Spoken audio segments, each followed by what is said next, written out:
6 on your side at 10 continues now.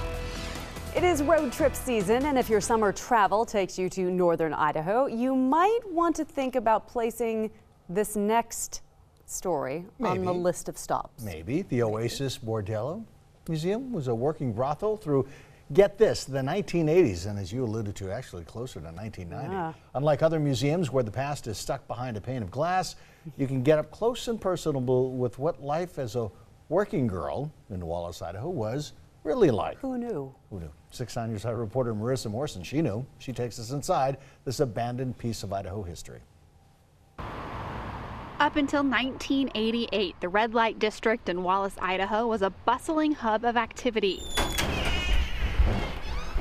Welcome to the Oasis. Each girl saw an average of 40 customers a night up here. The Oasis, run by a woman named Ginger, was at the center of it all. This is Madam Ginger's room, and she ran this place from 1963 until it closed in 1988. At one point, men outnumbered women in the Silver Valley 200 to 1, making brothels and the women who worked in them a major part of the Idaho mining culture. Ginger herself told us that most of the customers were out of here in 5 to 8 minutes. Though the business was illegal, the madams who ran these brothels were known for their charity. They gave back to the schools, the police force, and even gave to families of miners who were injured or killed on the job. Some people from the Wallace High School brought that over, and they asked us if we would hang it in Ginger's room to commemorate the fact that she used to buy those for the school as a donation. In 1988, Ginger got a tip that the Oasis would be raided by the FBI. She and her girls grabbed a few of their belongings and left everything as it remains today. It ended up that the FBI came into town not to raid the brothel, but they were actually starting an investigation on the local sheriff here.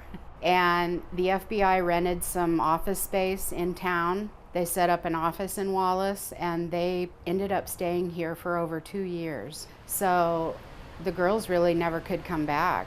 Clothing, personal items, groceries, and even the dishes in the sink are kept true to their last location before the brothel was shut down for good and eventually turned into the museum. We did have one girl, she was here the day that they left in 1988.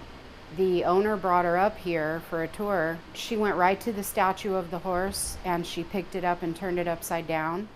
And there was still a $20 bill that was folded up and scotch taped under there. So she told him, hey, you know, I earned this money. Can I have it back? And he told her, you sure can. Though it might make you blush to talk about what these women contributed to mining communities like Wallace, it's undeniable that they're a part of Idaho's rich and complex history. You see things such as little stuffed animals on the girls' bed. Even on their lock boxes where they kept their money, there's like little stickers of strawberry shortcake. It's like, yeah, they were human beings and they were women that did this for, you know, whatever reason. I think it does kind of humanize a little bit more and kind of see that they're just normal human beings just like me and you. They just chose to do something different than you would have done, you know.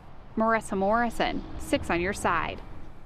So if you'd like more information on the Oasis, head to our website at 6onyourside.com.